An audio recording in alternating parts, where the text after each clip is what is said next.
Friends, today we are going to read lesson number 6, The Hundred Dresses Part 2 by Albus or Astor. So without any delay, let us start the text of this chapter. While the class was circling the room, the monitor from the principal's office brought Miss Mason a note. So all the students they were in the room और वो इधर उधर चक्कर लगा रहे थे. जो monitor है जो क्लास का, जो प्रिंसिपल ऑफिस से मिस मैसन जो टीचर है उनके लिए एक नोट लेकर आया. Miss Mason read it several times and studied it thoughtfully for a while. Miss Mason ने इस लेटर को काफ़ी ध्यान से पढ़ा, काफ़ी बार पढ़ा और उस पर सोच विचार किया. Then she clapped her hands. फिर उसने अपने हाथों से क्लैप किया बच्चों का अटेंशन लेने के लिए. Attention class, everyone back to their seat. कि सभी बच्चे ध्यान दो और सभी बच्चे अपनी सीट्स पर जाओ, टीचर ने बोला. When the shuffling of feet had stopped and the room was still and quiet, Miss Mason said, I have a letter from Vanda's father that I want to read to you. जब जो shuffling होता है, जब पैरों की आवाज़ को shuffling कहते हैं, बच्चे फर्श पर घसीटते हैं, जब वो बंद हो जाती है, कहने का मतलब बच्चे शांत हो जाते हैं. अब रूम में काफ़ी शांति है, स्टिलनेस है. और मिस मैसन फिर रीड करती है जो लेटर है वंडा के फादर ने लिखा है, उसकी तरफ से है. वो पढ़ना शुरू करती है, उनको बताती है कि आपके लिए मैं पढ़ना चाहती हूँ ये letter. Miss Mason stood there a moment and the silence in the room grew tense and expectant. उसके बाद मिस मैसन वहाँ खड़ती है एक पल के लिए, तो जो साइलेंस है उस रूम में काफ़ी ज़्यादा चुप हो जाते हैं, एक तरह की टेंस हो जाती है, क्योंकि काफ़ी दिनों से वनडा एबसेंट थी और सभी बच्चे ये जानना चाहते थे कि रीज़न क्या है. उनको लगता है कि समथिंग इम्पोर्टेंट होगी और इसलिए ये काफ़ी अब सीरियस हैं, वो साइलेंट हैं. The teacher adjusted her glasses slowly and deliberately. Teachers अपने जो ग्लासेस है, कहने का मतलब जो उसके एनक लगी है उसको सेट करती है. और हर manner indicated that was coming this letter from Vanda's father was a matter of great importance. जिस मैनर से वो टीचर अपने बॉडी एक्सप्रेशंस या जेस्चर शो कर रही थी, उससे पता चलता था कि वंडा के फादर से जो लेटर है उसमें कुछ खास उसकी महत्ता है, खास इम्पोर्टेंस है उसकी. Everybody listen closely as miss Mason read the brief note. हर कोई बड़े ध्यान से सुनता है जब वो नोट को पढ़ती है. So what is in the note? Dear teacher, my Vanda will not come to your school anymore. कहते कि प्यारी टीचर, जो मेरी बेटी वंडा है वो अब स्कूल नहीं आएगी. जेक आल्सो, जेक भी नहीं आएगा. Now we move a to big city, no more holler Polack, no more ask why funny name, plenty of funny names in the big city. अब वो कहते हैं कि हम बड़े शहर में चले गए हैं. वहाँ जैसे आपको पता है कि जो बड़े शहर में होते हैं उनमें हर तरह के लोग होते हैं. वहाँ कोई किसी की आइडेंटिटी को जानने की कोशिश नहीं करता, वहाँ कोई किसी में पर्सनल इंटरेस्ट नहीं लेता. इसलिए वो कहते हैं कि वहाँ उसको किसी कोई फ़नी नेम से नहीं बुलाएगा, वहाँ उसकी आइडेंटिटी को कोई पॉइंट आउट नहीं करेगा, क्योंकि बिग सिटी में बहुत सारे फ़नी नेम होते हैं. Yours truly, Jan Petronski. A deep silence met the reading of this letter. Letter reading के बाद बहुत ज़्यादा साइलेंस हो जाती है, चुप हो जाती है.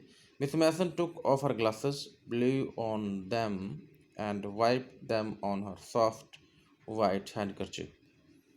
मिस मैसन अपनी जो स्पेक्स है उनको उतारती है, उसको थोड़ी फूंक मारती है और वाइप करती है अपनी वाइट रुमाल के साथ. Then she put them on again and looked at the class. दोबारा फिर लगाती है, क्लास की तरफ देखती है. When she spoke her voice was very low. जब वो बोलती है तो उसकी आवाज़ बहुत स्लो होती है, बहुत लो होती है, धीमी होती है. I am sure that none of the boys and girls in room 13 would purposely and deliberately hurt anyone's feelings because his or her name happened to be a long N unfamiliar one.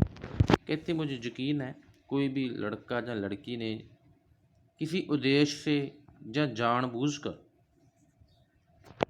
किसी की भावनाओं को hurt नहीं किया होगा, किसी को तंग नहीं किया होगा। उसका जो नेम है थोड़ा लॉन्ग था और थोड़ा हमारे लिए या बच्चों के लिए वो थोड़ा अलग था। I prefer to think that what was said in a thoughtlessness। क्योंकि मुझे पता है कि जो भी उसके बारे में किसी ने बोला होगा बिना किसी सोच समझ के बोला होगा, कि उसको पता नहीं होगा कि कोई इतना भी हर्ट हो सकता है। I know that all of you feel the way I do, that this is very unfortunate thing to have happened, unfortunate and sad both. वो कहते मुझे पता है जो मैं महसूस कर रही हूँ आप भी वही महसूस करते होंगे कि जो मंदभागी बदकिस्मत जो चीज़ हुई है, जो हैपन हुई है, उदास करने वाली है और बदकिस्मत है।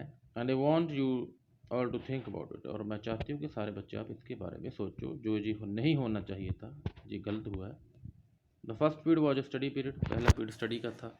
Maddie try to prepare her lesson but she could not put her mind on her work. Maddie अपने लेसन तैयार करना चाहती है बट उसका माइंड है जो काम पर नहीं लग रहा है, क्योंकि उसके माइंड में तो वंडा चल रही है। She had a very sick feeling in the bottom of her stomach.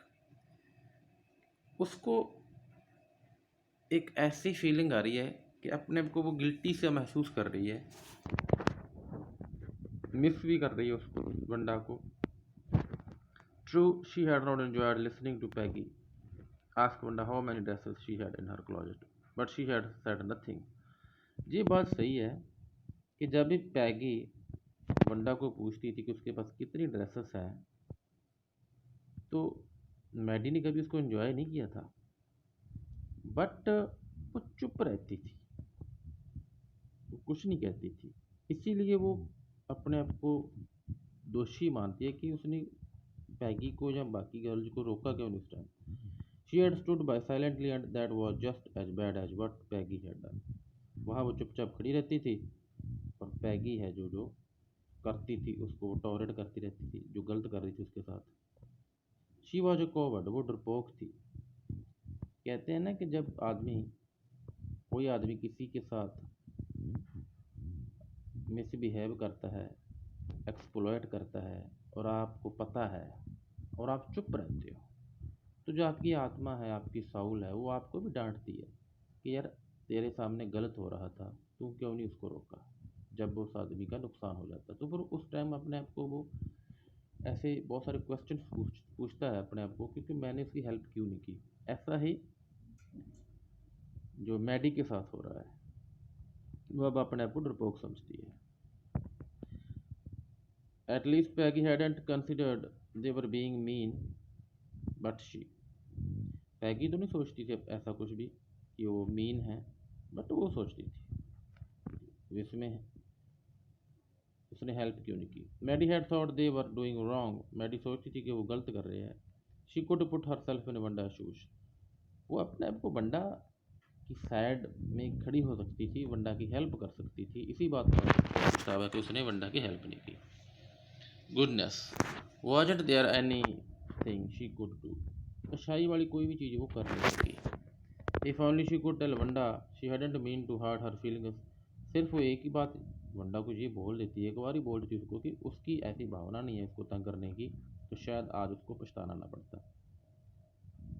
इसलिए बेटा लाइफ में कभी भी अगर आपके साथ ऐसा कुछ होता है तो आपको चुप नहीं रहना चाहिए। जो आपके मन की बात है उसको कह देना चाहिए, तो आपका मन हल्का हो जाता है। She turn around and stole a glance at Peggy. थोड़ा घूमती है और पैगी को देखती है, but Peggy didn't look up. Peggy ऊपर देख नहीं रही थी। She seemed to be studying hard. लगता था कि काफ़ी हार्डली वो स्टडी कर रही थी, बिजी थी स्टडी में। वेल वेदर पैगी फेल्ट बैडली और नॉट, कोई बात नहीं, पैगी को अच्छा लगा या बुरा लगा। She Maddie had to do nothing to do something. But Maddie कहती है उसको कुछ करना चाहिए था। पैगी पैगी को कोई बात नहीं किया, उसको पता नहीं उसको बुरा लगा या अच्छा लगा।